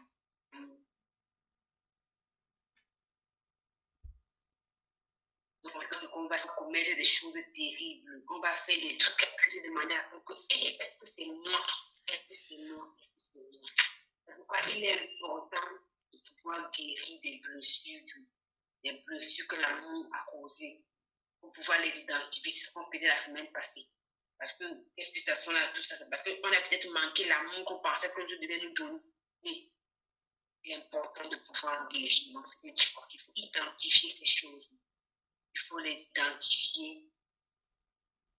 Il faut souffrir. Il faut parler avec quelqu'un. Il faut en parler. Il faut rencontrer les personnes concernées, si possible. Les personnes responsables de notre frustration, si possible. Et leur parler librement pour nous décharger. Et reconnaître que seul le Seigneur Jésus-Christ est capable de nous guérir. Et demander à Dieu d'aimer à nouveau. Demander à Dieu la force pour aimer à nouveau. Seigneur, aide-moi. Oui, tu peux me pardonner, tu peux m'aider. Donne-moi la force pour aimer à nouveau. Nous allons rapidement faire un saut, parler du pardon rapidement pour pouvoir prier. Je vois l'heure, presque 23 heures déjà en Europe et au Cameroun. Donc, on va faire un saut rapide sur le pardon. Parce que je me suis rendu compte que beaucoup de chrétiens souffrent du manque de pardon. Donc, parlons dans le monde, et dans le monde, c'est grave. Dans le monde, c'est vraiment grave parce que lorsque la nature humaine est corrompue par le diable, du coup, on est toujours tenté de blesser l'autre lorsqu'on n'est pas chrétien, ou même on est chrétien, mais parfois on blesse l'autre de façon consciente ou inconsciente. Et souvent, la personne qui est blessée a du mal vraiment à sortir de cela. C'est pourquoi souvent on a vu de dire aux gens, chaque fois que tu penses à quelque chose que quelqu'un t'a fait avec douleur, ça veut dire qu'il y a encore un problème au niveau du pardon. Chaque fois que tu penses à quelque chose que quelqu'un t'a fait avec douleur, il y a un problème. Tu peux penser juste que bon, c'est un témoignage, j'avais traversé cette situation, Dieu m'a délivré, oui, tu partages ton témoignage. Tu vois une colère là, un énervement là, ça veut dire qu'il y a encore un problème de pardon. Et le manque de pardon détruit. Le manque de pardon détruit véritablement des vies, ça détruit des personnes, ça détruit des relations. Et ça pousse à un comportement terrible envers l'autre et même envers ceux qui n'ont même pas été l'objet de notre frustration parce que ça modifie notre comportement. Ça modifie notre comportement et on n'arrive plus à aimer, on n'arrive plus à aider, on n'arrive plus à faire ci, à faire ça parce que on a été détruit. On a été détruit.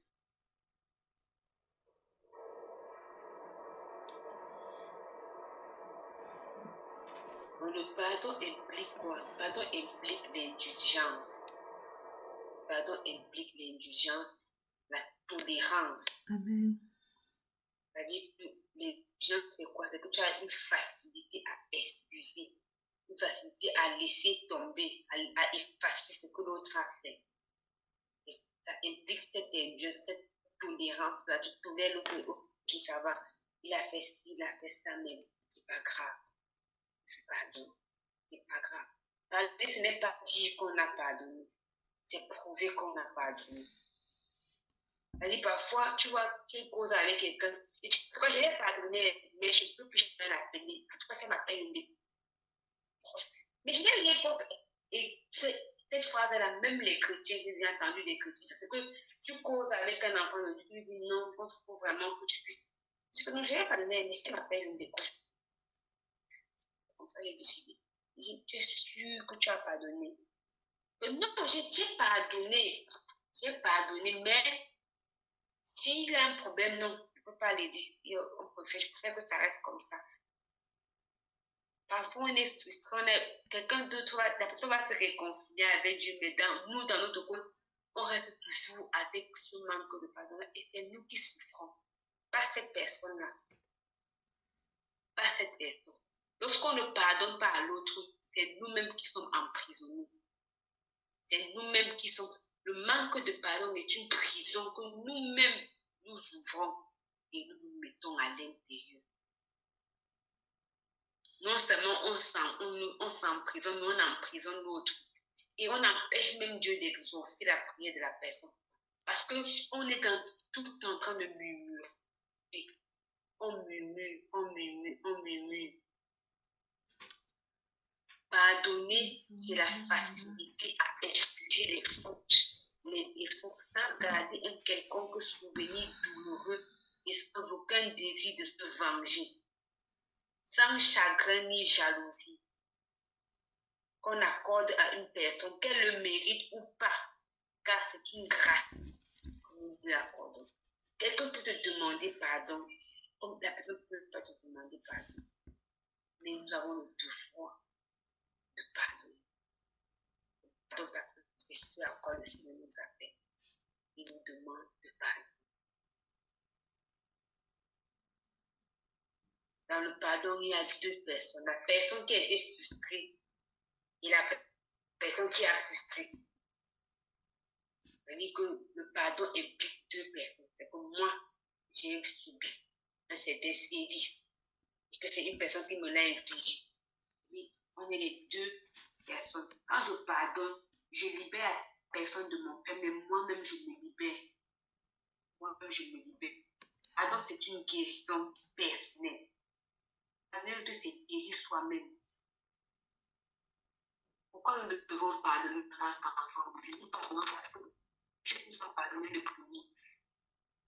C'est la première raison. Parce que Dieu nous a pardonné le premier. C'est un commandement du Seigneur. Le manque de pardon, c'est une source de malédiction. Donc, du coup, tu dois pouvoir pardonner. Parce que déjà, elle ne va pas s'attacher sur ça. Ah, il dit, et ton enfant, alors que l'accusateur de fait. Pardonner, ça nous permet d'avancer et de passer à autre chose. Ça nous ouvre les portes à la réconciliation. Pardonner, c'est la nature de Christ. Et en tant que chrétien vient du mot Christ. En tant que chrétien, pardonner doit être aussi notre nature. On pardonne pour être affranchi. On pardonne pour être affranchi. Une chose, quand tu dis encore sur le pardon, que j'ai compris, les personnes qui sont impliquées dans les situations peuvent être plus blessées que nous-mêmes. C'est pour ça que quand on est frustré, il faut savoir à qui parler. C'est-à-dire que quelqu'un m'a blessé. Peut-être j'ai été blessée par mon époux. Et je n'ai pas fait le rapport ça à ma mère. Ma mère commence par détester mon époux. Moi, pardonne à mon époux. Prends un exemple banal. Pardonne à mon époux. On continue à vivre tranquillement. Mais ma mère est toujours en colère contre lui. Elle n'a pas pardonné. Donc, parfois, on implique des personnes dans notre problème, notre manque de pardon. Nous, on réussit à traverser cette phase-là. Mais la personne n'y est pas. La personne continue à être frustrée que mais pourquoi il a fait ça. Quand elle parle à mon époux, il a fait ça, ma fille. Pourquoi? Il a fait ça, ma fille. Et moi, il a pardonné. Mais le fait que j'ai impliqué quelqu'un, sans lui dire après que, ah bon, comme tu vois là, j'ai pardonné. Non. Comme tu vois là, on s'est arrangé, on s'est compris. Ça détruit l'autre. Ça détruit son caractère. Ça détruit. Commence à mal se comporter vers la personne qui est frustrée. Et c'est le pardon a un impact sur la vie de la personne qui est blessée ou de la personne qui blesse l'autre. Le pardon évite la destruction. Le pardon augmente l'amour. C'est au bout des difficultés qu'on s'aime davantage, je vous assure. Naturellement, les débuts sont difficiles dans les relations. Mais le fait qu'on ait compris que non, voilà, l'autre a fait ci, j'ai pardonné, l'autre a fait ça, j'ai pardonné, ça fait qu'on s'aime davantage. Là, vous demandez que, mais vous allez voir des couples vieux, mais vous voyez, ils sont toujours s'aiment véritablement. Vous demandez, mais ils ont fait comment? Parce qu'ils ont appris à se pardonner tellement de choses au bout, ils ont compris que plus ils se pardonnent, plus ils s'aiment. Plus ils se pardonnent, plus ils s'aiment. Pardon ramène l'harmonie, ramène la paix, ramène la joie, ça ramène le bonheur. Pardon, il est acte d'amour. Celui qui pardonne est heureux devant le Seigneur. Je vous assure. C'est-à-dire que quelqu'un a fait quelque chose, vous t'énervez. Il a même fait exprès. C'est même pas que c'est une erreur, parce que là, il peut vous blesser par erreur. Mais il a fait ça, c'est les temps pour le détruire. Mais tu pardonnes et tu continues à vivre naturellement avec la personne. Et que cette année, au milieu des colères, au départ, ça m'a un peu frustrée. Mais après, j'ai dit, ah, ça va, tu pardonnes. Les personnes impliquées n'ont même pas su que j'étais au courant de ce qu'elles ont fait sur moi, de ce qu'elles ont dit. Je n'ai même pas su parce que l'histoire n'est pas venue tomber dans mes oreilles. J'avais déjà un soupçon parce que je m'en rendais compte que voilà, il y avait des situations qui me disaient, mais ça, c'est pas normal. Pourquoi qu'elle parle de moi comme ça? On ne pose pas ensemble, on est dans le même CHU, on n'est pas. En fait, parce qu'il y a une personne qui était proche, parce qu'elle dit des choses qui n'étaient pas vraies. Mais j'ai laissé. Et dit, ah, Seigneur, je te remets tout. Je te remets tout. Je te remets tout. Seigneur, s'est glorifié cette année. J'ai dit, ah, Seigneur, je veux faire. J'ai dit, Dieu, tu es trop fort, quoi. Et que tu t'assois complètement, même tu es dépassé. Seigneur m'a élevé au-dessus de mes... Comme Dieu t'a élevé là. J'ai dit, ah, Seigneur. Donc, malgré tout ce que les gens me disent là, tu as prouvé que c'est toi. Je ne sais pas un nom. C'est toi que je sais. Pardon, celui qui et ça nous ouvre les portes devant le Seigneur. Ça nous ouvre les portes devant le Seigneur. Le pardon, c'est un thème tellement grand. Mais nous allons juste le toucher comme ça. Et je vais prendre l'inviter à y penser. Nous devons pouvoir exercer notre cœur au pardon. Être indulgent. Se rappeler qu'avant j'étais pécheur, avant moi-même je faisais ci, avant moi-même je faisais ça. Priez pour la personne qui nous a offensés.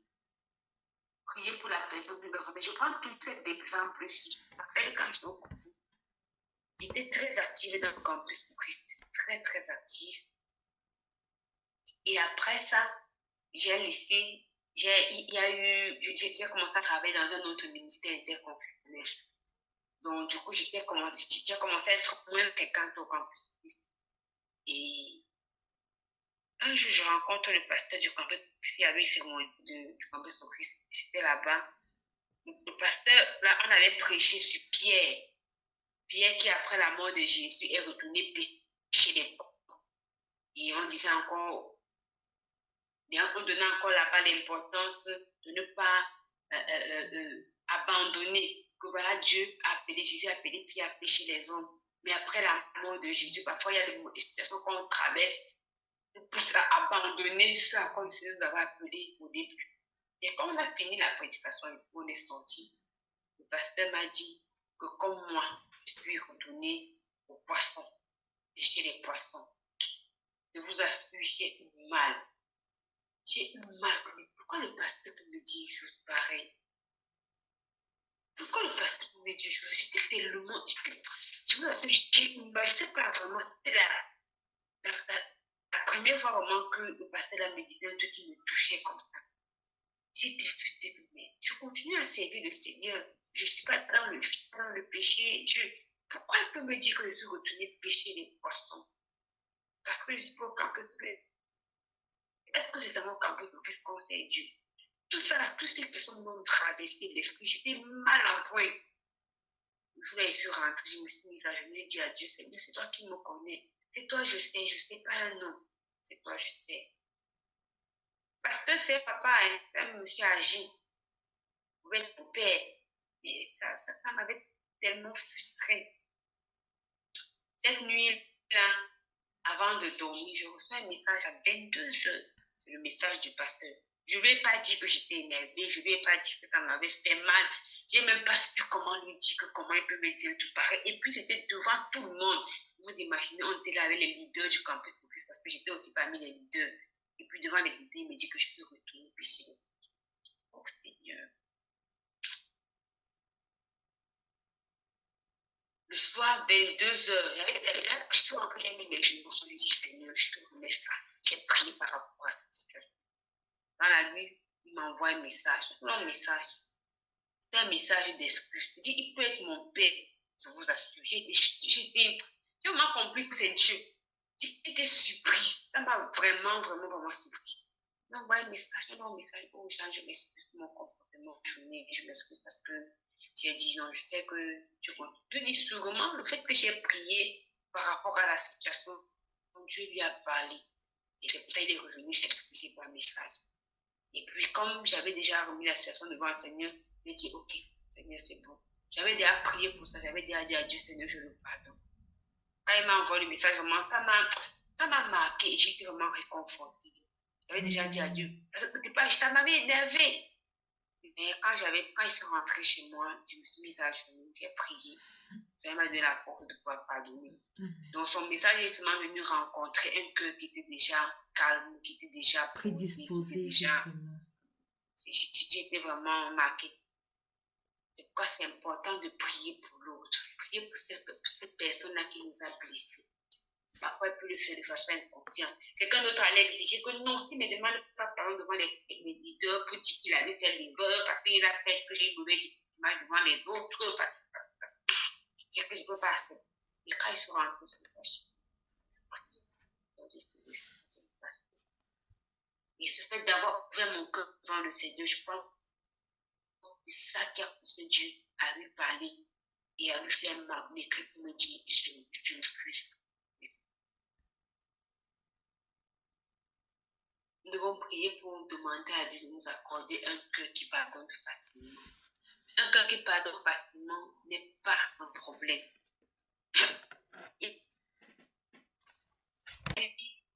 Moi, je regardais un film et puis c'était un jumelle dans ce film qui m'ont fait penser à cette fille.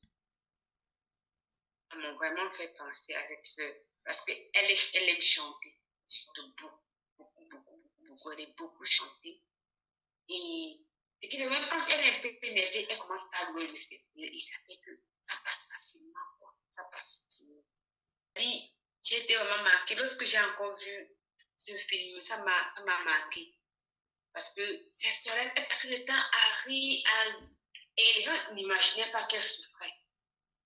C'est un jour qu'un bien-aimé avec qui elle priait beaucoup a décidé de venir la rendre visite. Il arrive à la maison, elle dit même le quartier, donc tu vois, tu sautes dans l'eau, tu traverses ici pour arriver dans la maison. Il était surpris de voir où ces filles vivent. Vous vivez ici, mais vous êtes toujours joyeux, vous êtes toujours heureux, toujours comment? Le Seigneur. Amen. C'est pourquoi c'est important de passer beaucoup de temps dans la louange et dans l'adoration. Je vais lire un texte Je vais lire un texte avant de donner la parole à chacun pour qu'on puisse se parler. Proverbe chapitre 27. Proverbe chapitre 27, verset 17. Hein?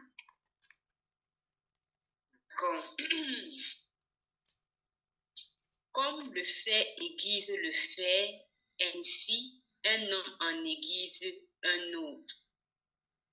Comme le fer aiguise le fer, ainsi un homme en aiguise un autre. Ça, c'est pour pouvoir conclure avec ce partage véritablement positif. Amen. Maman La Jeanne, dernière chose, dans ma version, on dit, comme le fer aiguise le fer, ainsi un homme excite la colère d'un homme. amen. Amen. Ça, c'est pour dire, lorsque on est entouré par des personnes qui sont joviales, qui pardonnent, qui aiment, qui sont ci, qui sont ça, on est contaminé. Je vous Amen. assure que une année que j'ai passée avec ce frère-là, c'était vraiment, c'est que je quittais d'une situation dans laquelle j'étais frustrée. J'étais quelqu'un que non, je m'ouvre rapidement, j'ai un cœur qui aime facilement et tout ça. Mais ça a été enfui, comme on dit, sous une tonne de frustration et tout ça. Puis quand j'ai commencé à être avec cette soeur, on priait ensemble, le fait qu'elle soit tellement joviale et haute, ça m'a poussé à retourner dans ce caractère-là. Je dis, c'est comme ça, c'est aller réveiller quelque chose qui était déjà en train de vouloir mourir. C'est aller rallumer la flamme. Amen. C'est pourquoi je dis que c'est important pour les chrétiens d'être bien entourés. C'est très important pour les enfants de Dieu d'être bien entourés. Super important. Enfin, les chrétiens se fâchent lorsqu'on dit non, le chrétien ne peut pas avoir pour ami intime un païen. Je trouve que non. C'est qu'on est en train de vouloir montrer qu'on veut faire la marginalisation. Ça n'a rien à voir avec la marginalisation. Ça a à voir avec l'esprit. On peut connaître, on peut avoir des connaissances, mais amis intimes. Amis intimes un païen. C'est vraiment risqué. Parce que il y a des choses que les gens font pour eux. Par exemple, il y a des gens pour eux, la vengeance, c'est normal. Non. Tu me fais ça, je dois te faire ça. Point. Ce n'est pas que non, la personne trouve qu'en ça, il y a du coup, non, tu fais, je fais. Mais toi, si tu es habitué à écouter ça en tant que chrétien, tu vas te retrouver en train de faire ça. Si tu es habitué comme ça, que tu te confies tes problèmes, tu te poses des problèmes, tu dis, ouais, mon mari m'a fait ça, ma soeur m'a fait ça, ou j'ai un ami qui m'a fait ceci, et quand on dit, en tout cas, moi, je ne peux pas des choses comme ça, tu fais, je fais. On dit qu'ainsi, un homme excite la colère d'un homme. Le fer aiguise le fer. Pourquoi les enfants de Dieu, c'est important d'être entourés par les enfants de Dieu. C'est très important. C'est important d'être entouré. Vous vous rendez compte que quand vous êtes avec des personnes physiques qui ont beaucoup d'amour dans leur cœur, vous allez commencer à exercer beaucoup d'amour dans votre cœur. Je vous assure. Lorsque vous êtes entouré avec des enfants de Dieu qui pardonnent facilement, vous allez vous rendre compte que vous pardonnez facilement. C'est naturel, c'est quelque chose qui vient naturellement. C'est important pour les enfants de Dieu d'être ensemble pour qu'on puisse s'aiguiser davantage. Amen. Pour qu'on puisse s'aiguiser davantage. Amen. C'est-à-dire que quand j'ai revu ça m'a marqué, ça m'a fait penser à cette très jovial. Très, très jovial. Strict, mais jovial. Et c'est sur ça que je vais passer la parole. Je vais passer la parole aux ceux qui aimeraient intervenir avant qu'on ait pris. Pendant que vous allez parler, je vais m'éclipser pour quelques minutes, je vais lancer le Dieu. Donc, si quelqu'un prend la parole, je vais lancer le Dieu, je m'éclipse. Moi, je dis seulement Amen, maman Jeanne. Amen. Personne n'a parlé. Adam? Alors, Oui. je veux parler par rapport à l'aspect concernant pardon d'être toujours jovial. En fait, concernant le pardon, c'est vrai que j'ai été frustrée en fait à un moment par le comportement de bien-aimé en particulier en fait. Donc, il faisait du genre que quand tu es dans une situation, en fait, tu l'appelles ou bien tu lui écris, il ne te répond pas. Bien, même s'il te répond, il va te répondre même une semaine après. Donc, c'était de ce genre. Parfois, tu es dans une situation, tu appelles ça, comme ça sonne, il ne décroche pas.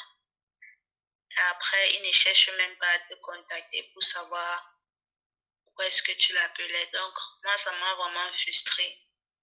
Et chaque fois quand je restais, je pensais à ça. Chaque fois quand je restais, je pensais à ça. Et je n'avais pas parlé de ça à quelqu'un, mais un jour, comme j'avais déjà trop, en fait, c'était déjà de trop, j'ai décidé de parler de ça à la sœur Jeanne. C'est elle qui m'a conseillé, donc il faut que j'aille vers le frère pour lui expliquer que, en fait, je n'étais pas vraiment contente de ce qu'il a fait, qui m'avait frustrée. Elle dit quoi que j'ai compris. Je ne l'ai pas contacté directement. C'est quand nous nous sommes vus à l'assemblée, puisqu'on a souvent l'habitude de se rassembler le 1er janvier.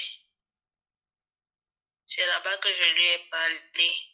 En fait, quand il m'a dit que, quand il s'est excusé, en fait, j'ai senti directement comme un fardeau qui quittait mon cœur. Et il m'a fait comprendre que il est souvent très occupé. Et moi, j'ai remarqué que, en fait, c'est quelqu'un qui oublie beaucoup. C'est quelqu'un qui oublie beaucoup. Parce que c'est un conducteur et parfois, quand il donne un texte à lire, quand on est en train il donne un texte et qu'il est en train de parler des autres par rapport à ça. Parfois, il se perd, il demande, il faut que tout le temps, il dise qu'on était encore dans quel verset, on était encore dans quel verset. Et j'ai rendu grâce au Seigneur parce que malgré le fait que j'étais frustrée par rapport à lui, le Seigneur m'a donné la force de prier pour lui en fait. Le Seigneur m'a donné la force de prier pour lui afin que cet aspect-là change. Et en fait, j'ai remarqué qu'il y a quand même des améliorations parce que la dernière fois, on devait causer par téléphone. Je lui ai écrit, il ne m'a pas répondu, mais après, quand je suis revenue, j'ai trouvé le message qu'il m'avait laissé. Il m'avait laissé le message, je pense que le lendemain. Oh, c'était pas vraiment le cas avant. Donc, j'ai rendu grâce au Seigneur pour cela. Et concernant la joie, en fait, j'ai été particulièrement marquée par le comportement d'une sœur ici à Douala. Donc, chaque fois que je l'observais, on s'est rencontrés, c'était le jour de mon baptême. Ce qui m'a marqué, c'était particulièrement la façon avec laquelle elle parlait, très posément. Donc, quand elle parle, tu ressens vraiment cette paix-là dans son cœur. Et donc, elle est un exemple pour moi parce que malgré tout ce par quoi elle passe, elle est toujours joyeuse. Elle est toujours joyeuse. Quand tu la vois, elle est contente de te voir. Elle t'embrasse, elle colle sur toi comme un petit bébé en fait. Donc, ce comportement-là, ça m'a beaucoup marqué. Malgré les obstacles, parce que son mari et elle, ils se sont mariés. C'est vraiment dans des conditions difficiles. Et son mari même, sont les bien-aimés qui ont décidé d'organiser quelque chose semblé pour célébrer leur mariage parce que son mari n'avait pas de travail et donc ils étaient juste là. Même quand j'étais allée chez elle, quand j'ai vu la maison aussi dans laquelle ils étaient, puisque c'était dans un coin un peu reculé, où le style que quand il pleut là, il y a l'eau un peu de partout. Mais elle manifestait toujours cette joie malgré la difficulté dans laquelle elle se trouvait. C'est elle-même dernièrement quand je disais qu'elle avait perdu, quand je parlais du songe que j'ai, quand je disais qu'elle avait perdu son bébé, c'était d'elle que je parlais en fait. Donc, en fait, quand je la côtoie, ça crée quelque chose en moi et ça me donne davantage la force d'avancer. Donc, quand tu côtoies ce genre de personnes, tu vois des difficultés dans les elle aimait, ça n'empêche pas d'être Dieu, ça n'empêche pas de louer le Seigneur. Donc, ça te donne de la force pour davantage avancer. Donc, c'est ce que je voulais dire.